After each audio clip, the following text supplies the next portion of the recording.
Okay हम class start है। Okay, very good morning to all of you. हमने last 2 classes के अंदर हायर परचेज शुरू किया हुआ था और हायर परचेज के अंदर हमने किया था calculation of interest, making the accounts in the books of hire purchaser. उसमें हम 2 अकाउंट्स बना रहे थे, हायर वेंडर अकाउंट और जो भी हमारा एसेट है एसेट अकाउंट। सो उसी क्लास की आज मैं रिविजन कराऊंगी, ठीक है। एक इंटरेस्ट का एक अलग कंसेप्ट भी करेंगे क्लास में। And today I wind up this chapter hire purchase. So the question that we are going to do is this 7th question. I hope this 7th question is visible to all of you. You can you can take a screenshot of it, and this is the same file which I have shared with you on the Telegram group, right? So please take a screenshot of this. So इस question में क्या कह रहा है? इस question में ये है पार्शियल रिपोजिशन का क्वेश्चन है ये भी। इन this question it says hire vendor sold 3 cars for a total cash sale price of rupees 3 lakh। यानी हमारा यहाँ पर जो कैश सेल प्राइस है that is rupees 3 lakh on hire purchase to X on 1st January 2020। और terms of agreement के अंदर 90,000 का कैश डाउन पेमेंट है और बैलेंस यानी 3 लाख में से 90,000 निकाल दें तो बचा 2,10,000। तो जो बैलेंस है उसका 3 इंस्टॉलमेंट्स यानी 70,000 की 3 इंस्टॉलमेंट्स हैं along with the interest at 10% per annum compounded annually। अब यहाँ पर इस क्वेश्चन में प्रीवियस क्वेश्चन से क्या डिफरेंस आ गया कि यहाँ पर इंटरेस्ट अलग से गिवन है, यानी इंस्टॉलमेंट का अमाउंट हमारे पास नहीं है। इंस्टॉलमेंट का जो अमाउंट है, इंस्टॉलमेंट का अमाउंट है उसके अंदर इंटरेस्ट गिवन कंपोनेंट इंक्लूडेड नहीं है। जो 70,000 रुपए है वो कैश प्राइस का ही पार्ट है, कैश प्राइस के को हमने 3 में डिवाइड कर दिया है। सो हमें उस 70,000 में और जो बैलेंसिंग फिगर है उसके अंदर 10% का इंटरेस्ट निकालना है। हम ये क्वेश्चन में करेंगे, आई थिंक ये तब समझ में आ जाएगा आपको। And the instalments were payable as per the following schedule. First instalment 31 December 2021। आप यहाँ पे डेट का ध्यान रखिए, डेट जब परचेज की गई वो थी 1 जनवरी 2020, ठीक है। We should be very careful about the dates. जब हमने एसेट परचेज किया तब डेट थी 1 जनवरी 2020, ठीक है। अभी तक जो हमने क्वेश्चंस करे हैं उसमें हमने सेम ईयर के एंड पे या 6 महीने बाद हमने हमारी पहली इंस्टॉलमेंट पे कर दी। But in this question it says the instalments were payable as per the following schedule. First instalment on 31 December 2021। इसका मतलब 31 दिसंबर 2020 में कोई इंस्टॉलमेंट नहीं पे करी है, ठीक है। कोई भी इंस्टॉलमेंट नहीं पे करी है, सो इसलिए हम इस साल के अंदर कोई इंस्टॉलमेंट शो नहीं करने वाले। So and second installment was on 31st December 2022. Third installment on 31 December 2023। So first installment they the X ने, but second और third नहीं दे पाया। तो second नहीं दी, हायर वेंडर ने अपना जो एसेट है रिपोजेस कर लिया, ठीक है। हायर वेंडर ने कितना एसेट रिपोजेस किया? 2 आउट ऑफ 3 बेचे थे, उसमें से 2 वापस ले लिए और उसको 50% ऑफ कैश प्राइस पे वैल्यू किया।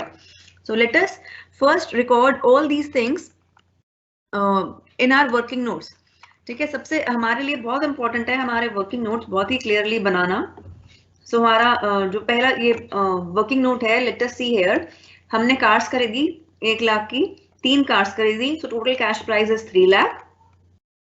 डाउन पेमेंट करी on the same day of rupees 90,000, हमने वो रिकॉर्ड किया 90,000। इंस्टॉलमेंट हमने जो बैलेंसिंग अमाउंट था, बैलेंसिंग अमाउंट मतलब 3 लाख में से 90,000 पे कर दिए, सो बैलेंस बचा 2,10,000। सो 2,10,000 को हमने 3 बार में देना है। 2,10,000 बाय 3 गिव्स अस 70,000। तो 70,000 along with the interest of 10%, 70,000 हमारा कैश कंपोनेंट है। इंटरेस्ट कंपोनेंट हमने अलग से कैलकुलेट करना है, which will be equal to 10% on balance due. Depreciation जो हायर परचेजर है वो कैलकुलेट कर रहा है at 10% on straight line method, ठीक है।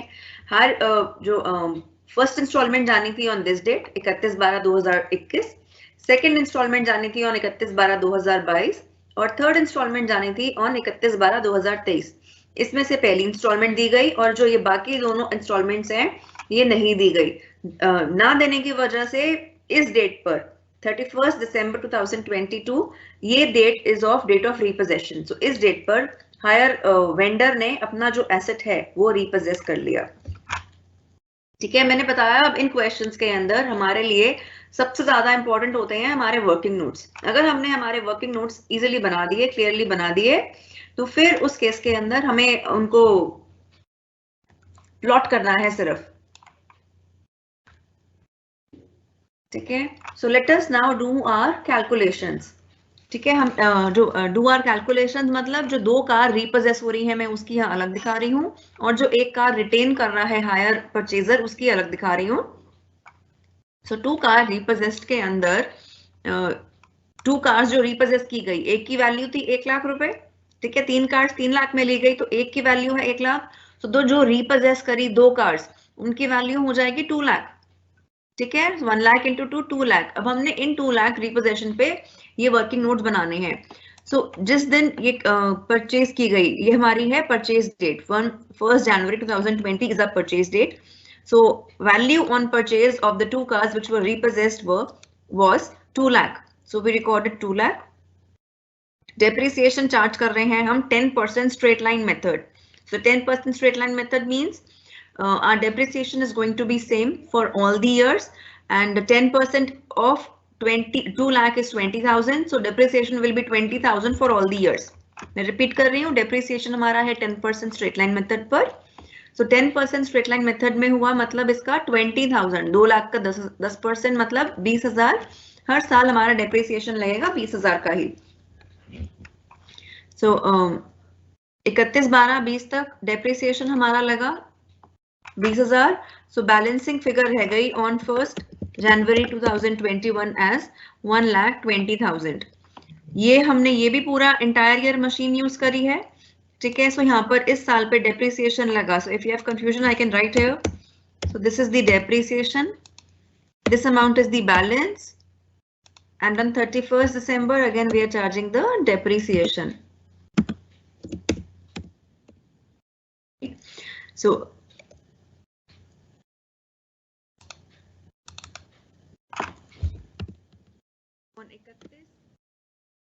December 31st December 2021 depreciation again charged as 20,000, so which leaves us with the balance of 1,60,000. ठीक है, ये सिंपल डेप्रिसिएशन हम कैलकुलेट कर रहे हैं और हमने इस दिन डिफॉल्ट किया है। जो हायर परचेजर है उसने इस दिन डिफॉल्ट किया है। ये जो डेट है दिस इज 31 दिसंबर 2022। डिफॉल्ट इस दिन किया है लेकिन मशीन यहाँ तक पूरी यूज करी है। सो मशीन यहाँ तक यूज करी है, सो इसलिए इस साल का भी 2022 का भी हम डेप्रिसिएशन कैलकुलेट करेंगे। सो मशीन यूज करने हमारा डेप्रिसिएशन था -20,000। उसे रिड्यूस करने के बाद द बैलेंस जो मशीन रिपोजेस की गई उसका जो वैल्यू निकलता है on repossession date that is 1,40,000। I hope this is clear to all of you. और लेकिन बुक्स में जो हायर परचेजर है उसकी बुक्स में वैल्यू है 1,40,000, लेकिन जो हायर वेंडर है, हायर वेंडर इस 1,40,000 की मशीन को कितने पे लेके जा रहा है वापस? वो लेके जा रहा है 50% ऑफ कैश प्राइस। ठीक है, हमारी जो हायर परचेजर है, हायर परचेजर की बुक में डिफॉल्ट वाली डेट पर वैल्यू है दो मशीन्स की 1,40,000, लेकिन जो हायर वेंडर है वो मशीन लेकर जा रहा है 50% of cash price. Cash price हो गया 2 लाख। ठीक है, सो 50% of cash price gives us 1 lakh, 50% of 2 lakh is 1 lakh. So higher vendor लेके जा रहा है 1 लाख पे। सो इस केस के अंदर जो हायर बायर है उसका लॉस हो रहा है बिकॉज उसकी बुक्स में मशीन की वैल्यू है 1,40,000 की, लेकिन जो हायर वेंडर है उसको लेके जा रहा है 1 लाख पे। सो लॉस कितना हुआ हायर परचेजर का? 1,40,000 minus 1 lakh, that is the book value and the value the machine is being taken for. So ये 40,000 यहाँ से आता है, 1,40,000 minus 1 lakh, so this gives us 40,000. so ये 40,000 हमारे हायर वेंडर, हायर परचेजर का लॉस है। और मैंने सिर्फ just for the verification purpose जो मशीन रिटेन करी है उसकी वैल्यू भी कैलकुलेट कर ली, दो it is not required, but just for the verification of my answer मैंने जो एक मशीन रिटेन करी है हायर परचेजर ने उसकी वैल्यू भी कैलकुलेट कर ली। सो मशीन रिटेन करी 1 लाख की उसके ऊपर 10% का डेप्रिसिएशन लग रहा है हर साल स्ट्रेट लाइन मेथड पे। सो 31/12/22 तक उसकी वैल्यू रह जाएगी 70,000 रुपए। ठीक है, 3 साल का डेप्रिसिएशन हटाकर उसकी वैल्यू रह गई है 70,000। तो मशीन अकाउंट में, कार अकाउंट में, हमारा एसेट कार है इस क्वेश्चन में, सो कार अकाउंट में जो हमारा एसेट रहना चाहिए, जो वैल्यू रहनी चाहिए, that should be 70,000 as my balance. So let us start plotting.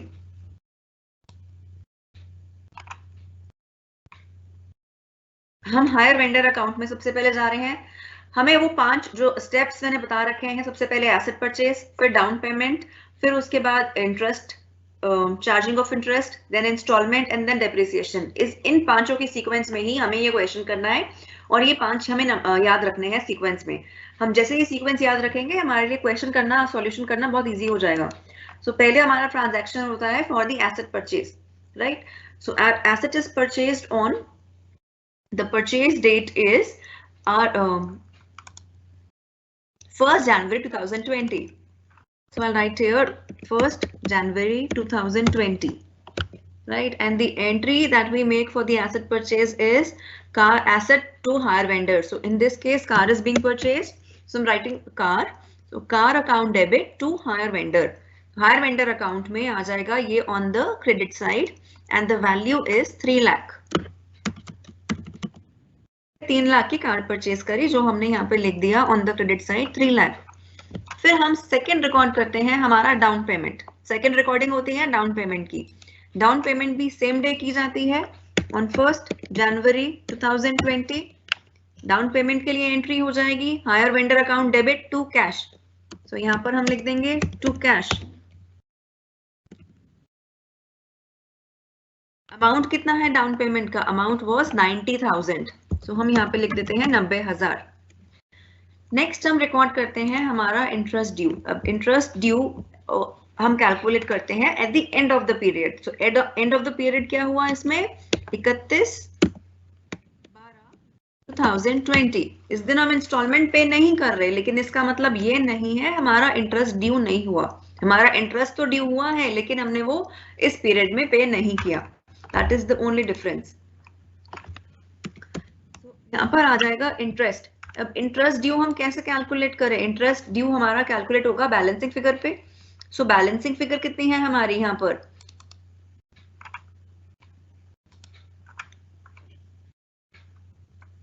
Just give me a minute.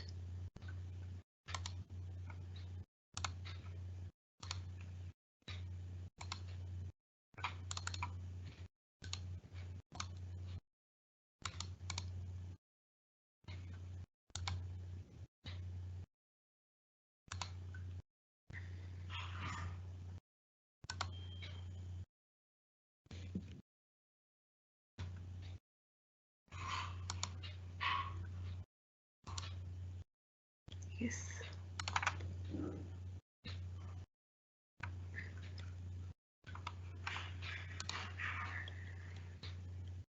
I'm sorry for taking time.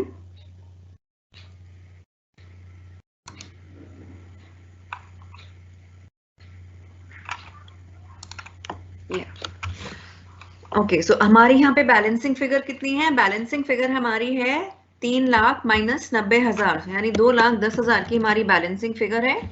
So balancing figure into the interest rate. Into interest rate मतलब interest rate क्या है? 10%। ठीक है, ये मेरा आ गया interest. हमेशा मेरे को इंटरेस्ट अपना बैलेंसिंग फिगर पे निकालना है। सो 3 lakh minus 90,000 2,10,000 into 10%, that gives me my balancing my interest that will be 21,000। ठीक है, ये इंटरेस्ट हो गया। अब यहाँ पर 31/12/2020 को क्या हम पे कर रहे हैं इंस्टॉलमेंट? अगर हम क्वेश्चन पढ़े ढंग से तो इस डेट पे हम अपना इंस्टॉलमेंट पे नहीं कर रहे हैं। हमारी इंस्टॉलमेंट ड्यू नेक्स्ट ईयर हो रही है। So what are we going to do? We will straight away write down our balance. ठीक है, मैं यहाँ पर सीधा बैलेंस लिख रही हूँ, my balance CD। So balance CD here will be 3 lakh plus 21,000 minus 90,000, so that is going to give me 2,31,000।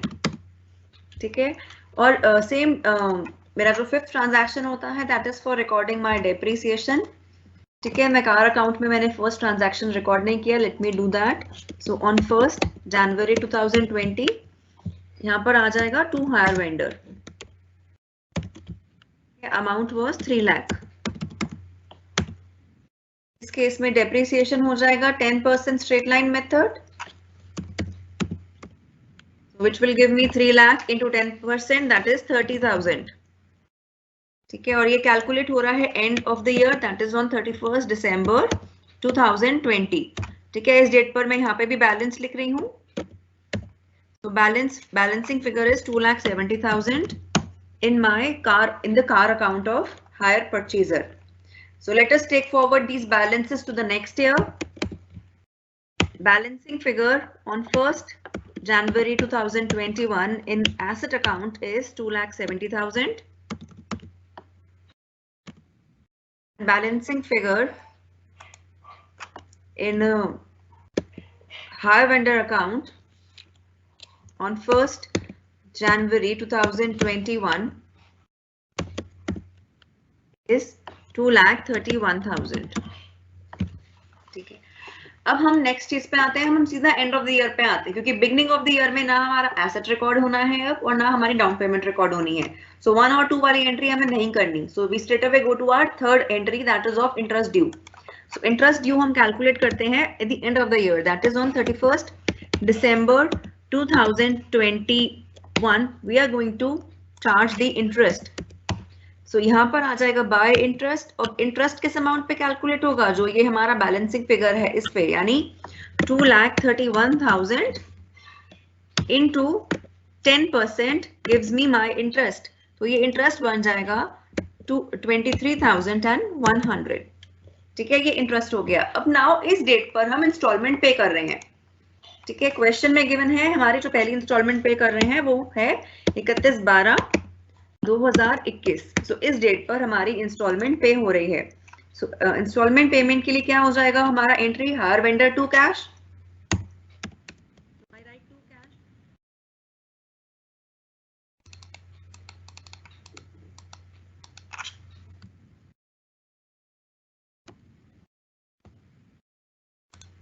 There's some issue with my system, I guess. Not able to type here.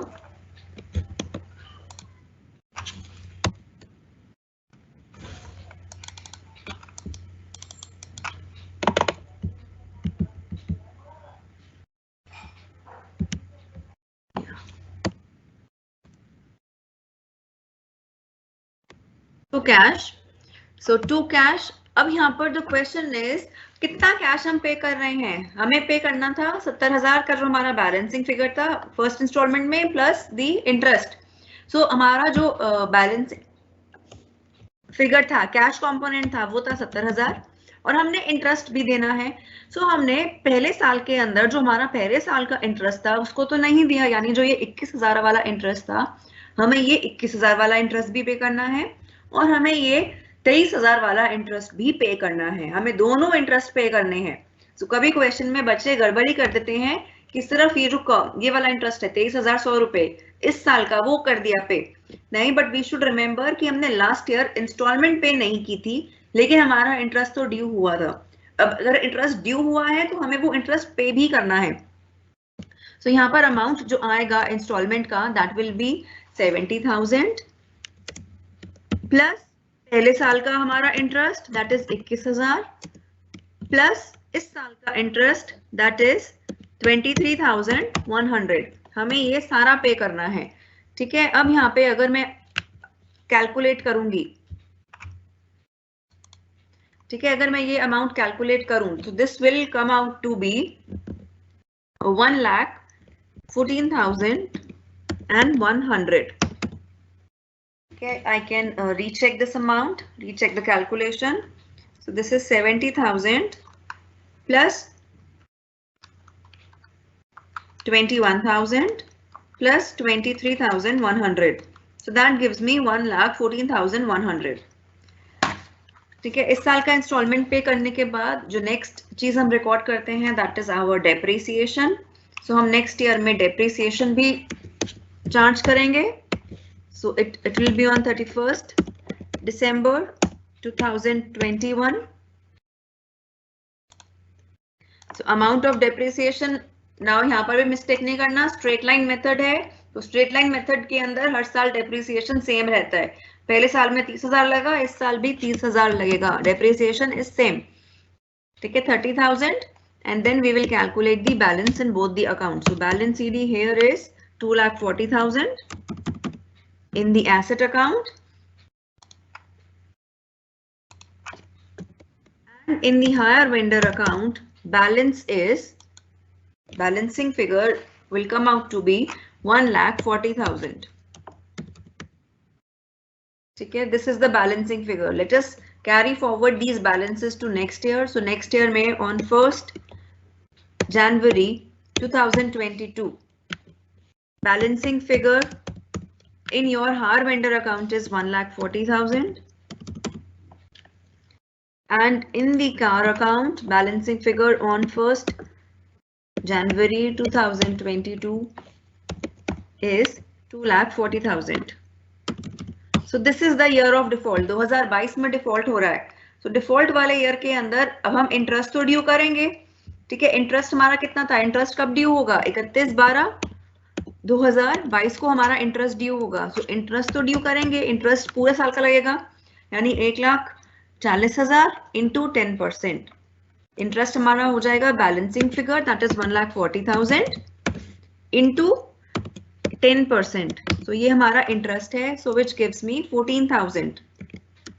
So interest तो मैंने charge कर दिया, but अब क्या जो instalment वाली entry है वो मुझे पास करनी है. यहाँ पर पेमेंट ऑफ इंस्टॉलमेंट हो रहा है 31 दिसंबर 2022 को.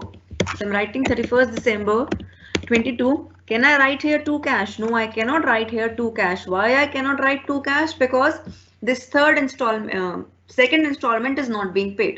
So इस डेट पे जो इंस्टॉलमेंट ड्यू थी वो मैं नहीं पे कर रही हूँ, वो हायर परचेजर नहीं पे कर रहा है. सो हायर परचेजर नहीं पे कर रहा है, उसका क्या कॉन्सिक्वेंस है, उसका कॉन्सिक्वेंस ये है हायर वेंडर अपना एसेट वापस लेके जा रहा है. सो जब हायर वेंडर से एसेट लिया तो एंट्री हो गई एसेट टू हायर वेंडर, यानी हमारे पास कार है, एंट्री हो गई कार टू हायर वेंडर. लेकिन अगर जब हायर वेंडर वापस लेके जा रहा है अपनी कार तो एंट्री क्या हो जाएगी, hire vendor account debit to car.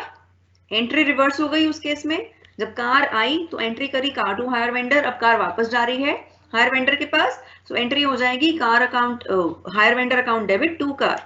तो मैं यहाँ पर लिख देती हूँ to car. The thing is, अब at what value the car is being taken back, ठीक है, वो हमने शुरू में कैलकुलेट कर लिया हमारे वर्किंग नोट्स के अंदर. at what value the car is being taken back, right? The car is being taken back at 50% of cash price. So cash price था 2 कार का 2 लाख, ठीक है, कैश प्राइस था 2 कार्स का 2 lakh rupees. So 50% of the cash price gives me 1 lakh. So the two cars are being taken at for rupees 1 lakh. So I will write here 1 lakh.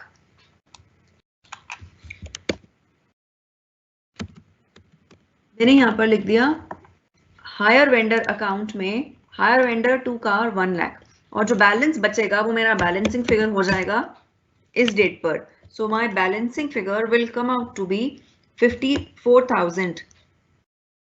That is 1,40,000 plus 14,000, which gives me 1,54,000 minus 1 lakh. So 1,54,000 minus 1 lakh gives me 54,000. This is the balancing figure in hire vendor. मेरा hire vendor account यहाँ पर ऐसे close हो जाएगा, ठीक है. अब हम करते हैं नेक्स्ट ईयर में कार अकाउंट में. कार अकाउंट में क्या करना है, हमने पूरे साल मशीन तो यूज करी है, ठीक है, मशीन पूरा साल यूज हुई है ये वाली, पूरे साल के डेप्रिसिएशन लगेगी, दैट इज 31/12/2022 तक पूरी मशीन पे, पूरे तीनों मशीन पे डेप्रिसिएशन लगेगी, राइट. सो डेप्रिसिएशन हम लगा रहे हैं पूरे साल की, which will be 30,000. Straight line method है, 30,000 डेप्रिसिएशन हो गई सेम फिर से, ठीक है. अब कितने की मशीन लेके गया वापस हायर वेंडर, जो हमने एंट्री यहाँ पे करी थी hire vendor account debit to car, ठीक है. कार अकाउंट में हम वो लिख देते हैं बाय हायर वेंडर, क्योंकि हायर वेंडर मशीन वापस लेके गया है 1 लाख की. तो जो एंट्री हमने यहाँ पे करी है टू कार, वही मैंने यहाँ रिकॉर्ड करी है डबल एंट्री के अंदर. तो entry was hire vendor to car, so this to car account में आ जाएगा बाय हायर वेंडर 1 लाख. अब इस कार के वापस लेके जाने पर हायर परचेजर का लॉस हो रहा है, हायर बायर का लॉस हो रहा है, तो हमें ये लॉस भी रिकॉर्ड करना है। लॉस कैसे रिकॉर्ड करेंगे? यहाँ पर हम लिख देंगे बाय P&L, बाय P&L। हमने वो क्वेश्चन के शुरू के अंदर ही कैलकुलेट किया था कितने का लॉस हो रहा है। ठीक है, हम ये वर्किंग नोट्स इसलिए बनाते हैं कि हम सब कुछ इजीली प्लॉट कर सकें। सो यहाँ पर हमने ये लॉस कैलकुलेट किया था, ये लॉस हो रहा है 40,000 का, दैट इज 1,40,000 की बुक्स में वर्थ थी, उसमें से हायर वेंडर 1 लाख की उस 1,40,000 को हायर वेंडर 1 लाख की वापस लेके गया। तो जो बैलेंसिंग फिगर है 40,000 का, that is the loss of the hire purchaser. So I record here 40,000, that is loss on default, basically, right? Next, what are we going to do? Next, we are going to calculate the balancing figure. So by balance CD, कि हमारी जो एक machine है वो कितने की रह गई? Now, if you do the calculations, so this is 2,40,000 minus depreciation, that is 30,000, again less 1 lakh and less 40,000, so this gives me 70,000. So my balancing figure here is 70,000 now. So if you see from here, ये जो amount है 70,000 वाला, ठीक है, जो है मैंने शुरू में सिर्फ मेरी कैलकुलेशंस चेक करने के लिए वर्किंग नोट बनाया था, वो यहाँ पर सेम है 70,000, और यही 70,000 यहाँ पे आ गया। इसका मतलब ये जो क्वेश्चन में कैलकुलेशंस हैं, ये कैलकुलेशन सारी ठीक है, इनमें कोई इशू नहीं है। ठीक है, I hope this question is clear to all of you. So if you have any doubt regarding this question, you can post it in the chat box. I'll share the solution with you. If you want to take a screenshot, you can take the screenshot. So this is for the hire vendor account. If you want to take a screenshot, take the screenshot for hire vendor account. और ये है car account का।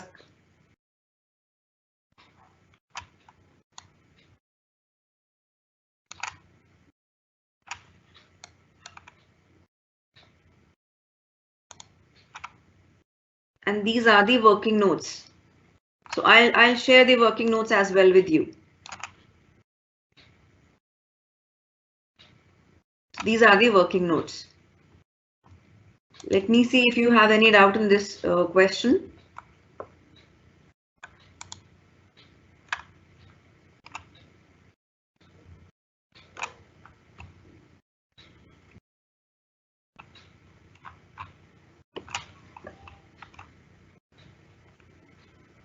बेटा आपके okay, I'll share solution number 4. Okay, no doubts in this question. I can't see any doubt. So let us move on to the next question.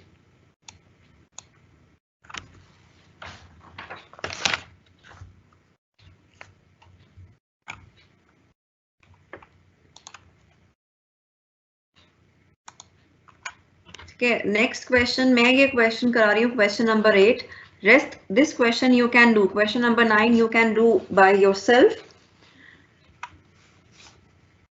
Okay, so question number 8 के अंदर मेरे पास ये calculation of interest के अंदर there was some doubt, so therefore I am taking this question number 8 because हमने last class के अंदर जो एक calculation of interest किया था उसमें कुछ doubts आए थे, so I'm again taking up this part. So this is a question of partial repossession and calculation of interest as we did in the last class. So here it's in the question says D Limited sold 3 machines costing rupees 10,000 to P on hire purchase system. ठीक है, and P paid rupees 6,000 on the above date, यानी 6,000 cash down payment है, 3 machines लिया तो total cash price हो गया 3 into 10,000, that is 30,000. Cash down payment है 6,000 की and agreed to pay 5 half yearly installments. 5 half yearly है, हाफ ईयरली से कंफ्यूज मत आना, इंटरेस्ट हमें जैसे कैलकुलेट करना है वैसे ही कैलकुलेट करना है, there is no change in calculation of interest. So agreed to pay 5 half yearly installments of rupees 6,000 each. P could not pay third installment नहीं दे पाया, so in this case एक मशीन रिपोजेस कर ली higher vendor ने और buyer के पास 2 machines रह गई. So machine जो रिटर्न करी उसकी वैल्यू कैलकुलेट करी, cash price less 40%. So again, this is an easy question. So we will just do this question, and I'll tell you how to make the books, how to make the accounts in the books of hire vendor as well, and then this chapter will be over. So let us do question number 8.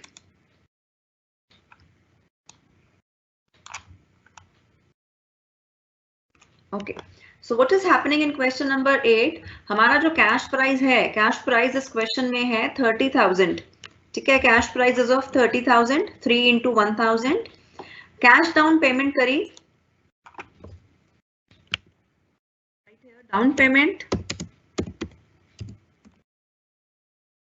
Down payment करी है 6,000 की. ठीक है, और हमारे installments 5 installments जा रहे हैं. There are 5 installments of ₹6,000 each.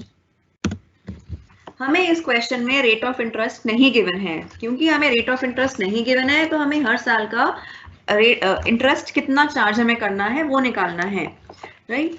सो हमारा इस क्वेश्चन में हायर परचेज प्राइस क्या हो जाएगा? हमारा हायर परचेज प्राइस हो गया फॉर्मूले के according total amount paid for acquiring the machine in our name, that is down payment plus all the installments, down payment plus sum of all the installments. So down payment is of 6,000 and sum of all the installments gives me again 5 into 6,000, 30,000. So my hire purchase price is in this question 36,000.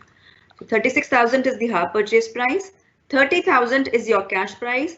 So difference between the two will be your interest. Hire purchase price minus cash price is your interest. So interest is 36,000 minus 30,000. ठीक है, ये 6,000 का interest आया. अब again the question कम, क्या हम ये जो 6,000 का इंटरेस्ट है इसको किसी एक साल में डाल दें, किसी एक पीरियड में डाल दें?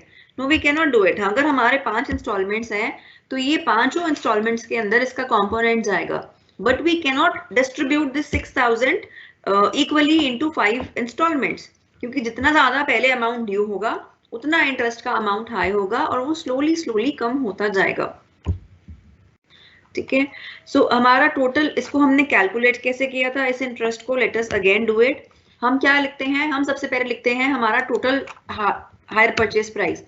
So total hire purchase price है 36,000. ठीक है, hire purchase price total is 36,000. उसमें से हमने डाउन पेमेंट दी 6,000 की. ठीक है, डाउन पेमेंट दी 6,000 की. सो हमारा जो पहला अमाउंट ड्यू बचा, पहला अमाउंट ड्यू हो गया 30,000, that is 36,000 minus 6,000 gives us 30,000. So 30,000 is the first amount due. First amount due के बाद हमने हमारी फर्स्ट इंस्टॉलमेंट पे करी 6,000 की. फर्स्ट इंस्टॉलमेंट जब पे करी 6,000 की तो हमारा सेकंड अमाउंट ड्यू आ गया 24,000, that is 30,000 minus 6,000. You can please keep looking at the screen पे I am highlighting the boxes, so you focus on those boxes. तो सेकेंड अमाउंट आ गया 24,000 का, जितना हमें ड्यू है. सेकेंड अमाउंट ड्यू के ऊपर हमने फिर 6,000 की इंस्टॉलमेंट पे करी और उसके बाद जो थर्ड अमाउंट ड्यू रह गया वो रह गया 18,000. फिर हमने हमारी थर्ड इंस्टॉलमेंट पे करी 6,000 की और फोर्थ अमाउंट ड्यू रह गया 12,000. फिर 12,000 के बाद हमने हमारी फोर्थ इंस्टॉलमेंट पे करी 6,000 की और हमारा लास्ट अमाउंट ड्यू रह गया 6,000. हम जब हमारी फिफ्थ इंस्टॉलमेंट पे कर देंगे there will be no amount due. So हमारे पास जो अमाउंट ड्यूज आए, अमाउंट ड्यू कितने आ गए? पहले 30,000, राइट. 30,000 आया अमाउंट ड्यू सबसे पहले, फिर आया 24,000, फिर आया 18,000, फिर आया 12,000 और फिर आया 6,000. सो यानी हमें इस 30,000, 24,000, 18,000, 12,000 और 6,000 इस रेशियो में हमें हमारे इंटरेस्ट को डिस्ट्रीब्यूट करना है, राइट. सो इस रेशियो में इंटरेस्ट डिस्ट्रीब्यूट करना है. सो ये रेशियो क्या हो गई? रेशियो हो गई 30:24:18:12:6. So if you further reduce it, it will be 5:4:3:2:1. So इस रेशियो में हमने जो हमारे 6,000 रुपए का इंटरेस्ट था 5:4:3:1 के रेशियो में 6,000 को डिस्ट्रीब्यूट कर दिया. वो कैसे डिस्ट्रीब्यूट करेंगे? ये 2,000 कैसे आया? अगर जिसको नहीं आता आई can right it down here. 5 + 4 + 3 + 2 + 1 gives us 15, right? 5 plus 4 plus 3 plus 2 plus 1 gives us 15. So the first interest due वो हो जाएगा हमारा 6,000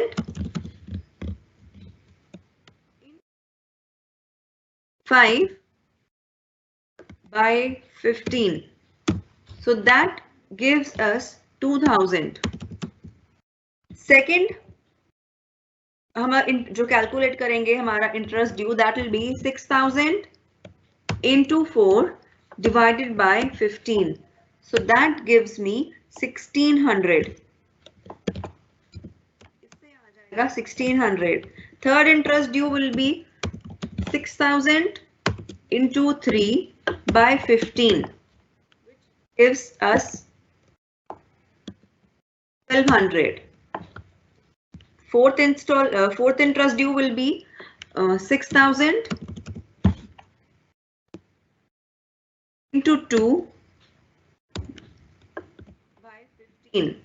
So that will give us 800. And the last installment will be 6,000 into 1 by 15. So that is going to give us 400. So हमारे ये 5 installments के corresponding 5 interest हैं. ठीक है, it is not difficult. सिर्फ हमें रेशियो में हमारा इंटरेस्ट को डिस्ट्रीब्यूट करना है. ठीक है, अब इस क्वेश्चन के अंदर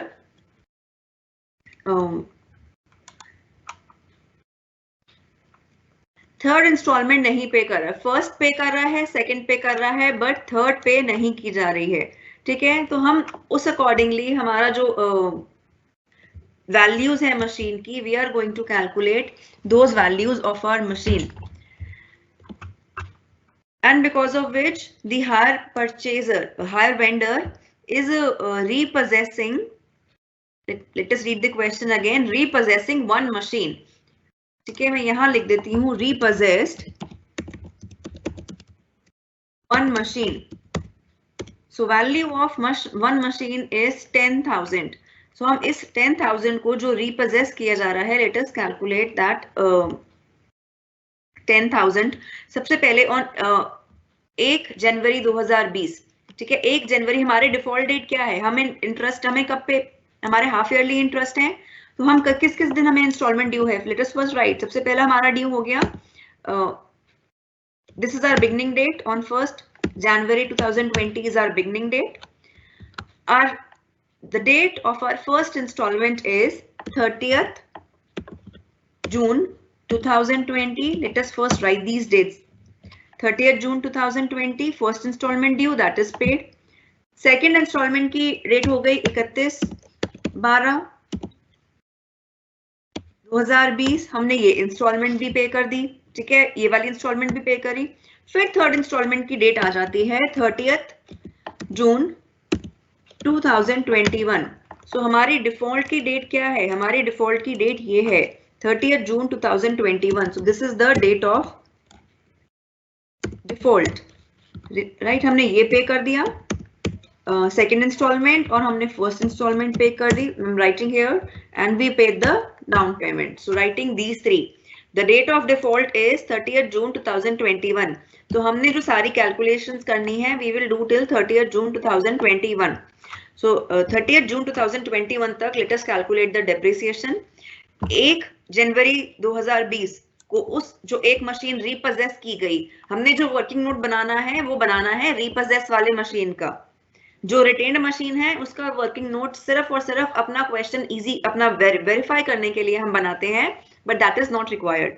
ठीक है, आप बनाना चाहो आप वेरीफाई करने के लिए बना सकते हो, but it is not required. तो जो रीपोजेस कर रहे हैं हम, रीपोजेस करने वाली मशीन, कितनी मशीन रिपोजेस हो रही हैं, हमने उसी के वर्किंग नोट बनाने हैं. सो मशीन यहाँ पर एक रिपोजेस हो रही है, तो उसका बैलेंस, उसका कैश प्राइस है 10,000 और 1 जनवरी 2020 को खरीद रहे हैं. सो वैल्यू ऑन 1 जनवरी 2020 से 10,000. पूरे साल की डेप्रिसिएशन कैलकुलेट करी 10% के according, that gives us 1,000 rupees. ठीक है, 1 जनवरी 2021 को मशीन की वैल्यू हो गई 9,000. डिफॉल्ट हुआ 30 जून 2021. तब तक ये मशीन यूज की गई, सो इसलिए हमने इस पे 6 महीने का डेप्रिसिएशन यानी 9000 इंटू 10% इंटू 6/12, 6 महीने यूज करी तो इंटू 6/12 हमने वो अमाउंट कैलकुलेट किया, सो विच गिव्स अस 450 और balancing figure of this machine is 8550. Right, so this is the book value of the machine which was repossessed. I'm writing here, it is the book value of the machine which was repossessed. But question में given है it was repossessed on cash price less 40%. ठीक है, किस value पे repossess, value of repossession, इनकी value of repossession क्या है? Cash price less 40%. So cash price less 40% is 6,000. 10,000 cash price है, 10,000 less 40% gives us 6,000. So value of repossession is 6,000. So हमारा loss कितना हो गया? Books में loss हो गया 8550 minus 6,000. So इस amount का loss है on default. So this is 2550. ठीक है, और ये मशीन जो 2 मशीन्स जो रिटेन्ड है ये उसका वर्किंग नोट है। एंड के अंदर मशीन की वैल्यू ये बैलेंसिंग फिगर ये आनी चाहिए, ठीक है, ये आनी चाहिए on and of the period 16/200। So let us plot these in our account. I hope the working notes are clear. इसका हम प्लॉट करते हैं इनको। सबसे पहले हम क्या कर रहे हैं, सबसे पहले हमारी एंट्री होती है hire vendor machine account debit to hire vendor. So first entry that we are suppose to record is machine account debit to hire vendor. किस दिन हो रही है वो? The date of purchase is 1 January 2020। So 1 जनवरी 2020 पर ये purchase हो रही है and the value the entry is machine account debit to hire vendor. So machine account debit to hire vendor gives us buy machine 30,000। hire vendor account में हमने record कर दिया buy machine 30,000, ये रिकॉर्डिंग करी है buy machine 30,000 की।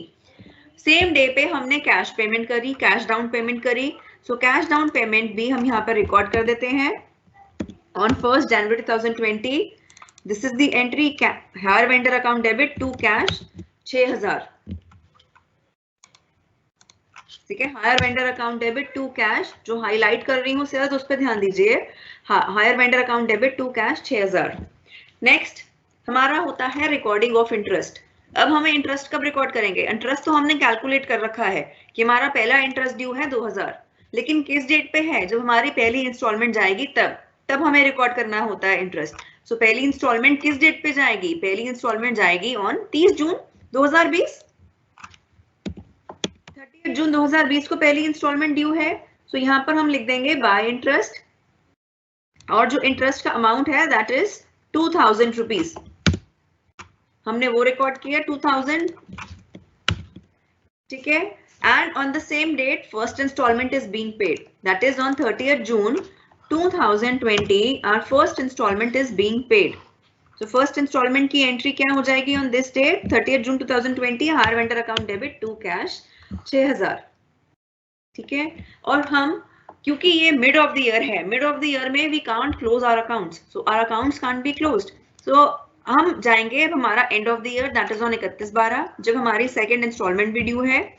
सो second installment के time पर भी हम इंटरेस्ट रिकॉर्ड करेंगे। so, एंट्री हो जाएगी interest account debit to hire vendor. so, interest हमने कैलकुलेट यहाँ पे किया था ये 1600, सेकेंड इंटरेस्ट था हमारा 1600। So which we record here by interest 1,600 and on the same date we pay our second instalment of 6,000। ये हमने सेकेंड इंस्टॉलमेंट भी पे कर दी 6,000 की। अब बुक्स क्लोज करनी है इस डेट पर 31/12/2020 बुक्स क्लोज होंगी। सो हमने यहाँ पे बैलेंसिंग फिगर भी लिख दी हमारी 15,600। ठीक है, और इधर let us now record in machine account as well. पहले हमने सबसे पहले रिकॉर्ड किया purchase of machine. Purchase of machine was recorded on 1 January 2020। So the entry was उस टाइम पे जो हमने ईयरली एंट्री करी machine account debit to hire vendor 30,000 and at the end of the year, that is on 31st December 2020, we will calculate our depreciation. पूरे साल का depreciation calculate किया.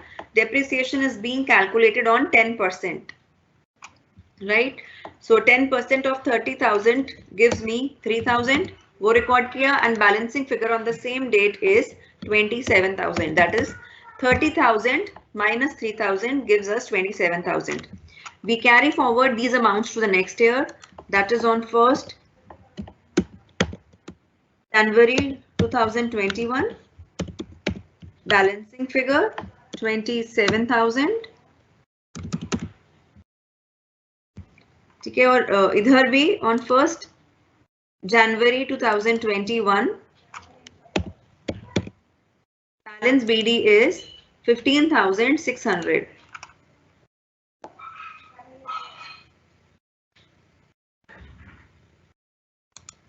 Right, balance BD is 15,600. Now हमने हमारा अब first instalment पे करी है, सेकंड इंस्टॉलमेंट पे करी है, थर्ड इंस्टॉलमेंट नहीं पे करी. सो हम उस डेट पर आ रहे हैं जिस पर हमने इंस्टॉलमेंट पे नहीं करी, यानी 31 जून 2000. ये डेट है जिस पर हमने इंस्टॉलमेंट पे नहीं करी, लेकिन हमारा इंटरेस्ट ड्यू होगा. So we are going to record the interest here. Interest account debit to hire vendor account. तो यहाँ पर आ जाएगा बाय इंटरेस्ट. थर्ड इंटरेस्ट हमने कैलकुलेट किया था इधर 1200. सो वही मैंने रिकॉर्ड कर दिया यहाँ पर 1200. सो बाय इंटरेस्ट 1200. ठीक है, फिर लेकिन इस डेट पर the hire purchaser is not paying the amount of installment to the hire vendor. So यहाँ पर we cannot write on this date, that is on 30th June 2021, we cannot write hire vendor account debit to cash, right? Instead, machine is being taken back. So when the machine is taken back, entry will be hire vendor account debit to machine. Now, at what value the machine is being taken back? Machine is being taken back at 6,000. ठीक है, value of रीपोजेशन है 6,000 रुपए. सो हम वो लिखेंगे यहाँ पे, machine is being repossessed on 6,000 and remaining will be our balancing figure, that is 10,800. I hope this hire vendor account is clear to all of you. Next, we go to the machine account. Machine account में 6 महीने का depreciation. मैंने बताया हमें accounts close करने हैं, जिस दिन डिफॉल्ट हुआ वहीं पे हम बंद कर देंगे. सो 6 महीने का डेप्रिसिएशन लगा रही हूं मैं यहाँ पर. दैट इज जून 2021. ठीक है, 6 महीने का डेप्रिसिएशन कितना लगा वो मैंने यहाँ पे कैलकुलेट किया था. जो मशीन रीपोजेस हो रही है, मेरी मशीन एक रीपोजेस हो रही है और 30 जून 2021 को रीपोजेस हो रही है. सो उस पीरियड के लिए, यानी 1 जनवरी 2021 से 30 जून 2021 तक का डेप्रिसिएशन यहाँ पे कैलकुलेट कर रखा है. It comes out to be 450. ठीक है, उस मशीन की जो एक मशीन रीपोजेस हो रही है उसकी बुक वैल्यू थी 1 जनवरी को 9,000 वाली वैल्यू की मशीन 6 महीना यूज की गई. सो इसलिए उसका डेप्रिसिएशन लगेगा for 6 months. That is the amount is 450. तो ये मैंने बुक में लिखना है अमाउंट ऑफ 450. सो यहाँ पर हम लिखेंगे 450 depreciation. This is the depreciation on one machine which was repossessed. ये पूरे मशीन्स पर नहीं है, पूरी तीनों मशीन पर नहीं है. जो एक मशीन रिपोजेस की जा रही है 6 महीने में, ये उसका डेप्रिसिएशन है 450. ठीक है, और वो मशीन कितने की रिपोजेस की जा रही है हायर वेंडर अकाउंट में, वो मशीन ली जा रही है 6,000 रुपए में वापस. ठीक है, उस मशीन की बुक वैल्यू थी 8,550 वाली मशीन 6,000 में वापस ली जा रही है. उस पर डेप्रिसिएशन लगा 450 का, वो हमने रिकॉर्ड कर दिया यहाँ पर. ठीक है, लेकिन इस पर लॉस कितना हो गया फिर यहाँ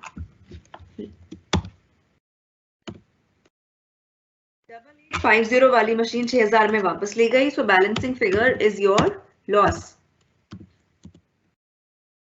लॉस इज ऑफ 2,550. 8,550 माइनस 6,000 का हमारा लॉस है, यानी book value of the machine repossessed minus the value of repossession. So this gives us our loss.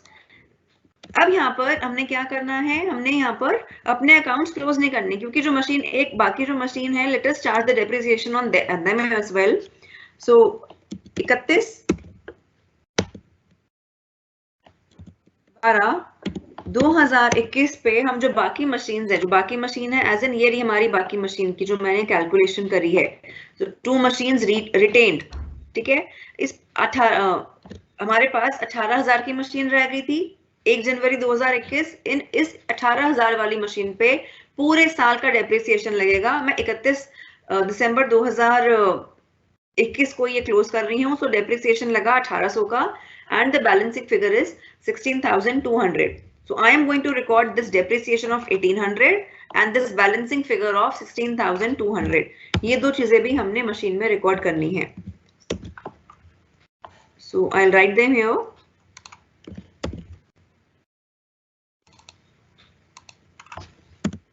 This is the depreciation being charged on the 2 machines for the entire year, and this here is the balance. So this is how I am going to close my machine account. Right, so you can take a screenshot of this 2 accounts.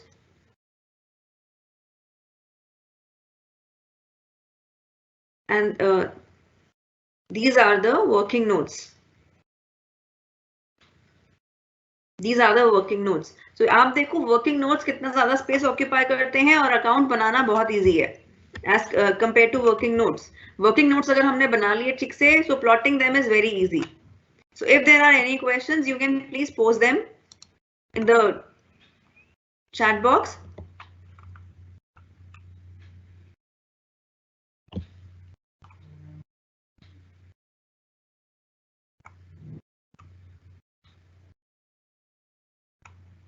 Okay, Rohit Raj, जो आपका question है कि हमने जो previous question में interest का amount add करके क्यों लिखा, तो वही मैंने बताया, वो क्वेश्चन के अंदर डिफरेंस है. That is a different question, different तरीका है वो.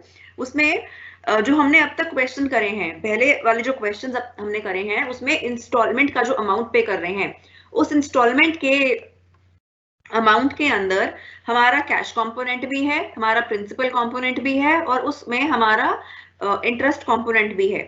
ठीक है, आप देखना उन प्रीवियस क्वेश्चन से कंपेयर करना. और प्रीवियस क्वेश्चंस हैं उसमें इंस्टॉलमेंट के अमाउंट में कैश कंपोनेंट भी है और हमारा इंटरेस्ट कंपोनेंट भी है. पर हमने जो ये अभी क्वेश्चन किया था उसके अंदर सिर्फ कैश कंपोनेंट है, यानी 2,10,000 हमारा कैश प्राइस था जो बच गया था. तो 2,10,000 अगर हमारा कैश प्राइस बच गया है, उसको हमने 3 में डिवाइड कर दिया, 70,000 70,000 70,000. तो 70,000 हमारा सिर्फ और सिर्फ कैश कंपोनेंट है, उसमें इंटरेस्ट तो है ही नहीं. तो इसलिए हमने इंटरेस्ट अलग से कैलकुलेट किया है, क्योंकि इस इंस्टॉलमेंट में इस 70,000 में इंटरेस्ट अलग था ही नहीं. तो इसलिए हमें इंटरेस्ट भी और रिकॉर्ड करना था. इस रीजन से हमने इंटरेस्ट ऐड किया है. So compare it with the previous question. Previous question की इंस्टॉलमेंट में इंटरेस्ट इंक्लूसिव था, बट इस क्वेश्चन में इंटरेस्ट इंक्लूसिव नहीं था इंस्टॉलमेंट में. If still there is a doubt, you can telegram message, share the message on Telegram. See, there is already a group. Every time you ask for the group, and every time I share the link for the group.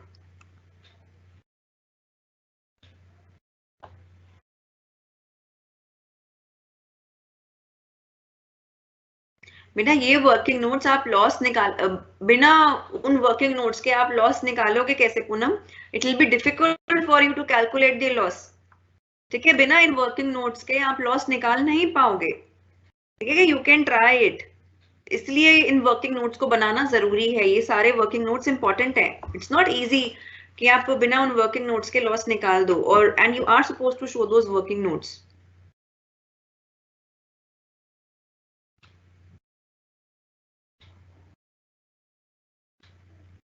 ना मैं class के अंदर बहुत सारे question cover up नहीं कर पा रही क्योंकि हमारे पास लिमिटेड टाइम है, इसलिए आप उनके अलावा दूसरे क्वेश्चंस की भी प्रैक्टिस कीजिए.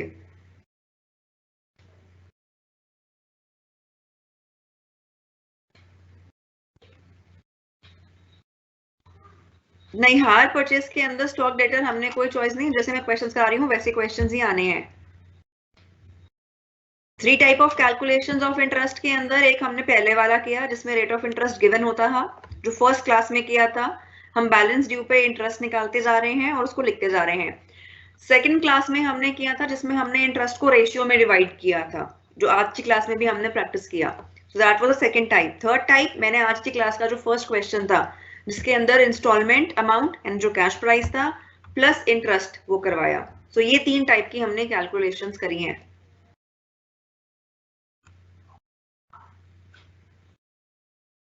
When I don't create a WhatsApp group, I communicate through Telegram group only.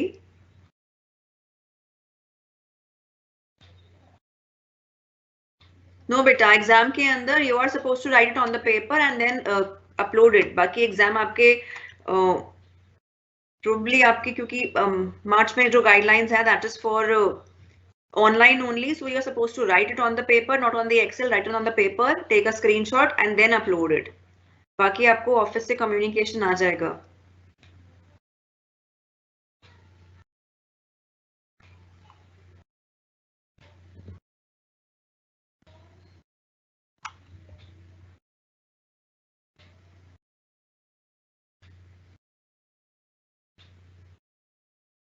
देखो सुमित, अगर आपका जो इंटरेस्ट जैसे हमने किया तो उसके अंदर आपने कुछ नहीं करना, आपने लेस करते जाना है इंस्टॉलमेंट पेड जो बैलेंस ड्यू बचेगा आपको उस रेशियो में, बैलेंस ड्यू के रेशियो में you are suppose to split the interest. You will calculate it the same way we have done it right now.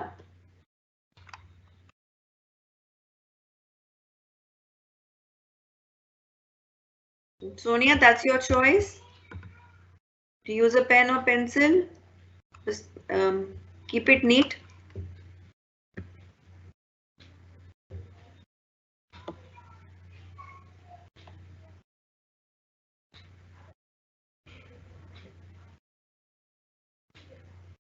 So I'm again sharing the Telegram link.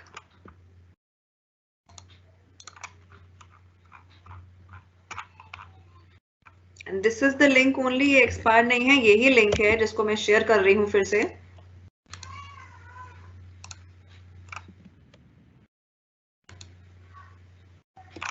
So I have shared the link, you can join this.